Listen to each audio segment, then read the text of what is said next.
श्राद्ध प्रकरण में ब्राह्मण निमंत्रित करने की विधि, निमंत्रित ब्राह्मण के कर्तव्य, श्राद्ध विधि, श्राद्ध में प्रशस्त पात्र, पितरों की प्रार्थना, श्राद्ध के दिन निषिद्ध कर्म, वृद्धि श्राद्ध का विधान, श्राद्ध प्रकरण का उपसंहार। व्यास जी बोले, सावधानी पूर्वक गोबर और जल से श्राद्ध भूमि को शुद्ध कर सभी ब्राह्मणों की सेवा में पहुंचकर सज्जन पुरुषों द्वारा उन्हें निमंत्रित करना चाहिए।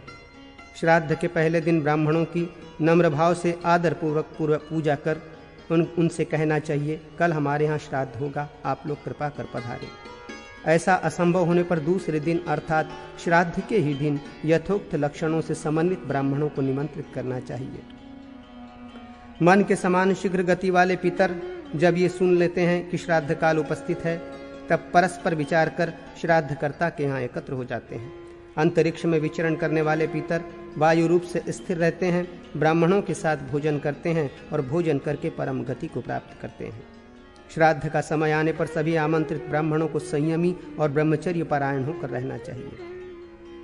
श्राद्ध करने वाले को क्रोध, उतावलापन और प्रमाद का त्याग कर समाहित होना चाहिए, सत्य बोलना चाहिए, उसे भार का ढोना, मैथुन, मार्ग गमन, यात्रा आदि और जप का, किसी कामना परक यज्ञादि का श्राद्ध के समय परित्याग करना चाहिए। पहले से ही निमंत्रित ब्राह्मण यदि किसी दूसरे का निमंत्रण स्वीकार करता है तो वो घोर नरक में जाता है और बाद में सूकर की योनि में प्राप्त होता है। किसी एक ब्राह्मण को आमंत्रित करके जो मोह से दूसरे को आमंत्रित करता है, वो व्यक्ति उससे भी अधिक पापी होता है। जो में निमंत्रित होने पर भी दूसरी जगह जाता है, वो विष्टा का कीड़ा होता है। श्राद्ध में निमंत्रित जो ब्राह्मण मैथुन करता है, वो ब्रह्म हत्या के पाप को प्राप्त करता है और बाद में तिर्यक योनि में उत्पन्न होता है। श्राद्ध में निमंत्रित जो दुर्बुद्धि ब्राह्मण यात्रा करता है, उसके पितर उस महीने धूलि का भक्षण करते हैं। श्राद्ध में निमंत्रित जो ब्राह्मण कलह करता है, उस महीने में उसके पितर मल का भोजन करते हैं। इसीलिए श्राद्ध में निमंत्रित ब्राह्मण को नियतात्मा, क्रोध शून्य और शौच परायण रहना चाहिए और श्राद्धकर्ता को भी जितेंद्रिय होना चाहिए। श्राद्ध दिन के पूर्व दिन समाहित होकर दक्षिण दिशा में जाकर अत्यंत निर्मल जड़ सहित और दक्षिण की ओर झुके हुए कुशों को जल में लाना चाहिए। दक्षिण की ओर झुके हुए स्तिग्न, अन्य संबंध से रहित अर्थात स्वस्वत्व वाले, शुभ लक्षणों वाले, पवित्र तथा एकांत स्थान का गोमय से उपलेपन करना चाहिए। नदियों के किनारों, तीर्थों, अपनी भूमि में, पर्वत के शिखरों तथा एकांत स्थानों पर श्राद्ध करने से पितर सदा संतुष्ट रहते हैं। दूसरे की भूमि में पितरों का श्राद्ध नहीं करना चाहिए। यदि मोहवश मनुष्यों के द्वारा ऐसा किया जाता है तो वो कर्म भूमि के स्वामी के द्वारा विफल नष्ट कर दिया जाता है। जंगल, पर्वत, पुण्य तीर्थ, देव मंदिर, ये सभी स्थान बिना स्वामी वाले अर्थात सार्वजनिक कहे जाते हैं। इन पर किसी का स्वामित्व नहीं होता। श्राद्ध भूमि में सर्वत्र तिलों को फैलाना चाहिए। तिलों के द्वारा असुरों से उपहत अर्थात आक्रांत श्राद्ध भूमि शुद्ध हो जाती है। तदनंतर अनेक प्रकार से शुद्ध किए गए प्रशस्त अन्न से अनेक प्रकार के भोज्य पकवान बनाने चाहिए, जो चौष्य, पेय आदि उत्तमोत्तम व्यंजनों से यथाशक्ति समृद्ध हों। तदनंतर मध्याह्न काल व्यतीत होने पर कृतशौर, नख और बाल कटाए हुए द्विजों ब्राह्मणों से मार्ग में मिलकर उन्हें दंत धावन प्रदान करें। वैश्वय देवत्य मंत्र का उच्चारण कर उन्हें उदुम्बुर के पात्रों द्वारा अभ्यंजन के लिए उपयोगी तैल, स्नान के लिए जल अलग अलग दें। तदुपरांत उनके स्नान कर लेने पर उठकर हाथ जोड़ते हुए उन्हें क्रमशः पाद्य एवं आचमन देना चाहिए। विश्व देवों के निमित्त जो ब्राह्मण पहले निमंत्रित हैं, उन्हें 3 कुश रखकर पूर्वाभिमुख आसन प्रदान करना चाहिए। पितृ ब्राह्मणों को दक्षिणाग्र कुश के ऊपर तिलोदक से प्रोक्षित कर दक्षिणाभिमुख आसन प्रदान करना चाहिए। श्राद्धकर्ता आसन का स्पर्श करते हुए आस्वध्वम बैठिए, इस प्रकार कहकर उन पितृ ब्राह्मणों को पृथक पृथक आसन पर बिठाएं। विश्वदेव, देव संबंधी 2 ब्राह्मणों को पूर्वाभिमुख, पितृ संबंधी 3 ब्राह्मणों को उत्तराभिमुख बैठाना चाहिए अथवा देव संबंधी और मातामह पितृ संबंधी के भी निमित्त 1-1 ब्राह्मण को बैठाना चाहिए। श्राद्ध में सत्कार, देश, काल, पवित्रता और ब्राह्मण सम्मद, इन 5 का अधिक विस्तार के कारण नाश होता है, अतः विस्तार की इच्छा नहीं करनी चाहिए। विस्तार की अपेक्षा श्रुतशील आदि से संपन्न अनपेक्षित क्षणों से रहित वेद के पारंगत एक ही ब्राह्मण को भोजन कराना उचित है।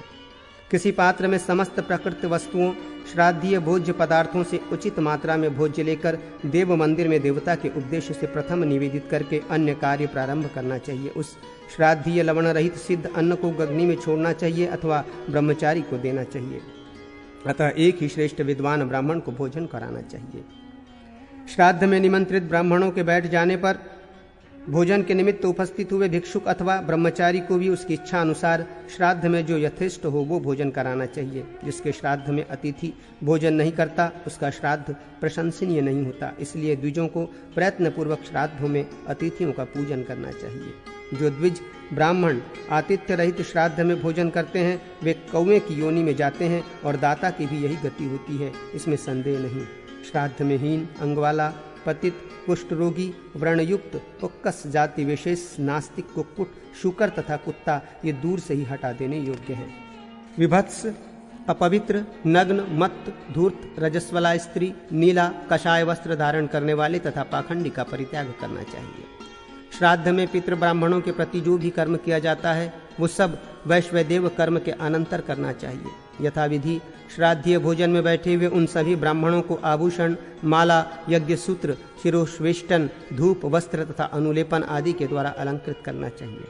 तदनंतर ब्राह्मणों की आज्ञा से उत्तराभिमुख होकर यथाविधि विश्व देवास इस ऋचा का पाठ कर देवों का आह्वान करना चाहिए। 2 पवित्र कुश ग्रहण कर शनम नो देवी ये मंत्र पढ़कर प्रक्षालित पात्र में जल डालें और यवोसीति मंत्र से यव जौ भी डालें।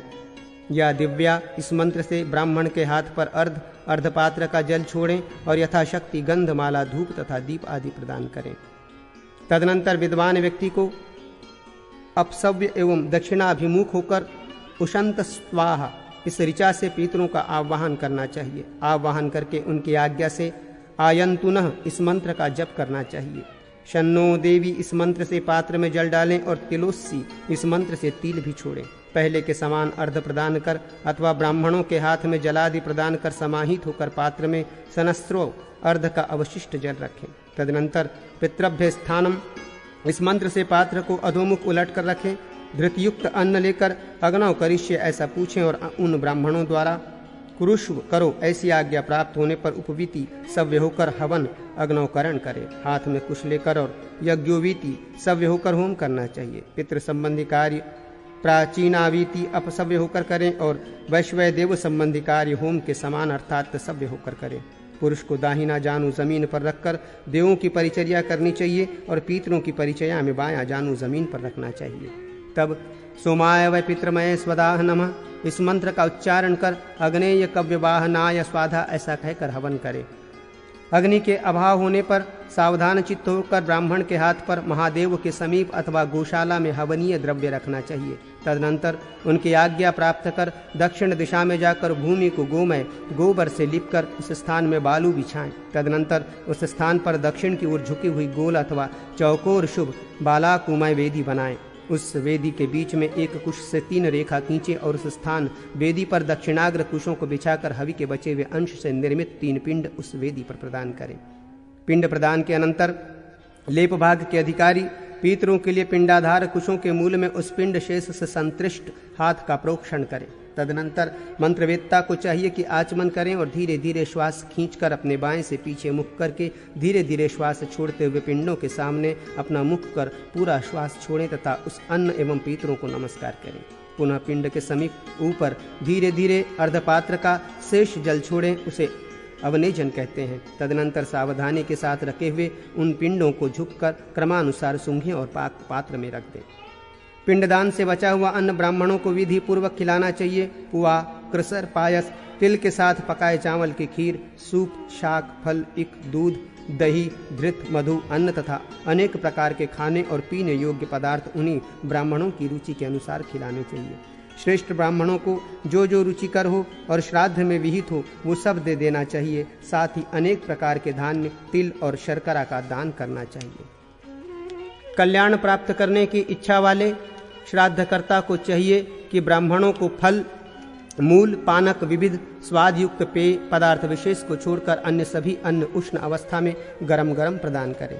श्राद्धकर्ता कभी भी अश्रुपात न करें, न कोप करें, न झूठ बोले, पांव से अन्न को स्पर्श न करें और अन्न का पैरों से अवधूनन मर्दन न करें। क्रोध करके जो दिया जाता है, जल्दी जल्दी जो भोजन करता है और बोलते हुए जो खाया जाता है, उस पदार्थ को राक्षस हर लेते हैं। ब्राह्मणों के समीप स्वेद युक्त शरीर से न रहें। श्राद्ध स्थल से शेन, कौवा आदि पक्षियों को हटाना नहीं चाहिए, क्योंकि संभव है इनके ही रूप में पितृगण वहाँ खाने की इच्छा से आए हों। वहाँ श्राद्ध में हाथ से प्रत्यक्ष लवण नहीं देना चाहिए, लोहे के पात्र द्वारा और अश्रद्धा से कोई वस्तु नहीं देनी चाहिए। स्वर्ण, रजत या औदुंबर के पात्र से तथा विशेष रूप से खड्ग नाम के पात्र विशेष से दिया हुआ पदार्थ अक्षय होता है। जो व्यक्ति श्राद्ध में मिट्टी के बर्तनों में पितरों को भोजन कराता है वो घोर नरक में जाता है, और ऐसे ही भोजन करने वाले ब्राह्मण तथा श्राद्ध करने वाले पुरोहित भी नरक में जाते हैं। एक पंक्ति में भोजन करने वालों के साथ परोसने में विषम व्यवहार नहीं करना चाहिए, सबको समान रूप से देना चाहिए। भोजन करने वालों को भी विषम दृष्टि से न तो मांगना चाहिए न किसी दूसरे को दिलाना चाहिए, क्योंकि ऐसा करने पर मांगने वाला, दिलाने वाला और देने वाला ये तीनों भीषण नरकों में जाते हैं। शिष्ट लोगों को मौन होकर भोजन करना चाहिए। अन्न के प्राकृत गुणों को वर्णन नहीं करना चाहिए। पीतर तभी तक भोजन करते हैं जब तक भोज्य पदार्थ के गुणों का वर्णन नहीं होता। अग्रासन पर पंक्ति में बैठे हुए किसी एक द्विज को उस पंक्ति या अन्य पंक्ति में बैठे हुए द्विजों ब्राह्मणों को देखते देखते उनके द्वारा भोजन प्रारंभ करने के पूर्व पहले अकेले भोजन आरंभ नहीं करना चाहिए, अर्थात अपनी तथा अन्य पंक्तियों में बैठे हुए सभी ब्राह्मणों के साथ ही भोजन आरंभ करना चाहिए, क्योंकि ऐसा करने पर वो यज्ञ द्विज पंक्ति में बैठे हुए देखने वालों के पाप का भागी होता है। श्राद्ध में नियुक्त श्रेष्ठ द्विज को किसी वस्तु का बहिष्कार नहीं करना चाहिए और दूसरे के अन्न की ओर नहीं देखना चाहिए। श्राद्ध में भोजन करते हुए ब्राह्मणों को वेद, धर्मशास्त्र, इतिहास, पुराण तथा शुभ श्राद्ध कल्पों, श्राद्धीय नियमों को सुनना चाहिए। ब्राह्मणों के भोजन कर लेने पर उनके क्या आप लोग तृप्त हो गए, इस प्रकार पूछना चाहिए और उनके भोजन पात्र के सम्मुख परिवेशन से अवशिष्ट अन्न का विकीर्ण करना चाहिए। साथ ही वृद्ध प्रपितामह आदि लेप भाग के अधिकारी पितरों के लिए श्राद्धीय सिद्ध अन्न का उत्सर्ग करना चाहिए। तदनंतर तृप्त ब्राह्मणों को आचमन कराना चाहिए। आचमन कर लेने पर उन्हें चतुर्दिक क्रमण करें ऐसा कहना चाहिए। तब ब्राह्मण उन्हें स्वाधास्तु कहकर आशीर्वाद दें। उनके ब्राह्मणों के भोजन करने से बचे शेष अन्न को उन ब्राह्मणों को ही निवेदित करें। अनंतर वे ब्राह्मण जैसा कहें वैसा ही उनकी आज्ञा से करें। पितृकार्य माता पिता के कोदिष्ट श्राद्ध में, स्वधितम गोष्ठी श्राद्ध में, संवृत्तम आभ्युदायिक श्राद्ध में, संपन्नम तथा देव श्राद्ध में रोचते ऐसा कहना चाहिए। निमंत्रित ब्राह्मणों को विदा कर मौन होकर दैव कार्य, पूर्वाभिमुख आचमन, विष्णु स्मरण आदि करके दक्षिणाभिमुख होकर पितरों में इन वरों की याचना करें। हमारे कुल में दान देने वालों की, वेद ज्ञान की तथा संतति की वृद्धि हो। शास्त्रों, ब्राह्मणों, पितरों, देवों आदि में हमारी श्रद्धा हटे नहीं। मेरे पास दान करने के लिए बहुत से पदार्थ हैं। श्राद्ध के पिंडों को गाय, अज, बकरा अथवा ब्राह्मण को दे। ऐसा संभव न होने पर अग्नि अथवा जल में विसर्जित करना चाहिए। पुत्र की इच्छा करने वाली श्राद्धकर्ता की पत्नी को मध्यम पिंड का भक्षण करना चाहिए। तदनंतर हाथों को धोकर आचमन करके अवशिष्ट भोज्य पदार्थों से अपने जातीय बंधुओं को तृप्त करें। उन जातीय बंधुओं के तृप्त हो जाने पर अपने भृत्यजनों को भोजन कराएं। तत्पश्चात पत्नियों के साथ स्वयं भी शेष अन्न को ग्रहण करें। श्राद्ध स्थल से झूठा अन्न तब तक नहीं उठाना चाहिए जब तक सूर्यास्त न हो जाए। श्राद्ध की उस रात्रि में पति पत्नी को ब्रह्मचर्य पूर्वक रहना चाहिए। श्राद्ध करके और श्राद्ध का भोजन करके जो मैथुन करता है वो महारौरव नरक में जाता है। तदुपरांत कीड़े की योनि में जन्म लेता है। श्राद्ध करता तथा श्राद्ध के भोजन करने वाले को पवित्र, क्रोध रहित, शांत, सत्यवादी तथा सावधान रहना चाहिए और स्वाध्याय तथा यात्रा का त्याग करना चाहिए। किसी एक श्राद्ध में भोजन करने के बाद जो ब्राह्मण दूसरे श्राद्ध में भोजन करते हैं वे महापातियों के समान हैं और बहुत से नरकों में जाते हैं। इस प्रकार आप लोगों से मैंने इस सनातन श्राद्ध कल्प का वर्णन किया। उदासीन, अनासक्त तत्ववेत्ता को नित्य अपक्व अन्न से श्राद्ध कराना चाहिए। अग्निहोत्र से रहित, यात्रा करने वाले तथा व्यसन से युक्त, किसी प्रकार की आपत्ति या रोग से ग्रस्त, श्रद्धालु और विधि को जानने वाले द्विज को आम श्राद्ध अपक्व अन्न से किया जाने वाला श्राद्ध कराना चाहिए। वो उसी अपक्व अन्न से अग्नोकरण करे और उसी से पिंडदान भी करे। जो इस विधि से शांत मन होकर श्राद्ध करता है वो सभी कल्मशों से दूर होता हुआ योगियों के नित्य पद को प्राप्त करता है। इसलिए द्विजोत्तमों को सभी प्रयत्नों से श्राद्ध करना चाहिए। इसलिए सनातन ईश की सम्यक रूप से आराधना हो जाती है। सर्वथा निर्धन द्विज को मूल अथवा फलों से श्राद्ध कराना चाहिए अथवा स्नान कर समाहित होकर तिल और जल द्वारा पितरों का तर्पण कराना चाहिए। जिसके पिता जीवित हों उसे श्राद्ध नहीं करना चाहिए अथवा उसके लिए होम पर्यंत श्राद्ध करने का विधान है। कुछ लोगों का कहना है कि पिता जिन्हें पिंडदान करते हों उन्हें भी वो पिंडदान करे। पिता, पितामह तथा प्रपितामह से जिनकी मृत्यु हुई हो उसी के निमित्त श्राद्धकर्ता को पिंडदान करना चाहिए, न कि अन्य किसी जीवित व्यक्ति के निमित्त। अथवा जीवित पुरुष को भी इसकी अभिरुचि के अनुसार भक्तिपूर्वक भोजन कराएं। श्रुति में कहा गया है कि पितादि जीवित व्यक्ति का अतिक्रमण कर पिंडदान नहीं करना चाहिए। द्वामुष्नायक पुत्र बीजी एवं क्षेत्रीय दोनों पिताओं को पिंडदान करें। ये पुत्र संपत्ति का आधा भाग ले सकता है। जो पुत्र नियोग विधि से उत्पन्न नहीं है, शुल्क मूल्य देकर ग्रहित है, वो बीजी, जिस पुरुष के बीज से उत्पन्न हुआ है वो बीजी है, वो पिंडदान करेगा और क्षेत्राधिकारी पिता के पिंडदान का उसे अधिकार नहीं होगा। नियोग से उत्पन्न पुत्र को क्रमशः क्षेत्रीय और बीजी को 2 पिंड देने चाहिए। एक एक पिंड देते समय क्रमशः अलग अलग दोनों का नाम कीर्तन करना चाहिए। पिता की मृत्यु तिथि में विधि पूर्वक एकोदिष्ट श्राद्ध करना चाहिए। अपना अशौच समाप्त कर लेने पर इच्छा अनुसार काम में श्राद्ध किए जा सकते हैं। अभ्युदय की कामना करने वाले को पूर्वान्न में ही अभ्युदयिक नंदी श्राद्ध करना चाहिए। देव कार्य के समान इसके सभी कार्य करने के लिए पिलों का कार्य जैसा करना चाहिए।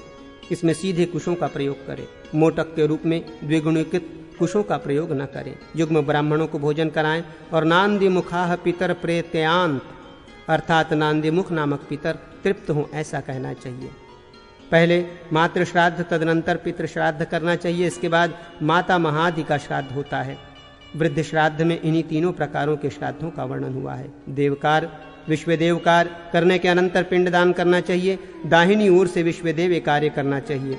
एकाग्र चित्त से सभ्य होकर पूर्वाभिमुख हो पिंडदान करना चाहिए। सर्वप्रथम नांदी श्राद्ध के पूर्व भक्तिपूर्वक गणेश्वरों से युक्त षोडश मातृकाओं का पूजन करना चाहिए। मनोरम स्थिंडिल प्रतिमा अथवा ब्राह्मणों में पुष्प, धूप, नैवेद्य, गंध तथा अलंकारों आदि के द्वारा षोडश मातृकाओं का पूजन करना चाहिए। मातृगणों की पूजा कर विद्वानों को चाहिए कि वो तीनों श्राद्ध करें। मातृ पूजन किए बिना जो श्राद्ध करता है षोडश मातृकाएं क्रुद्ध होकर उससे अप्रसन्न हो जाती हैं।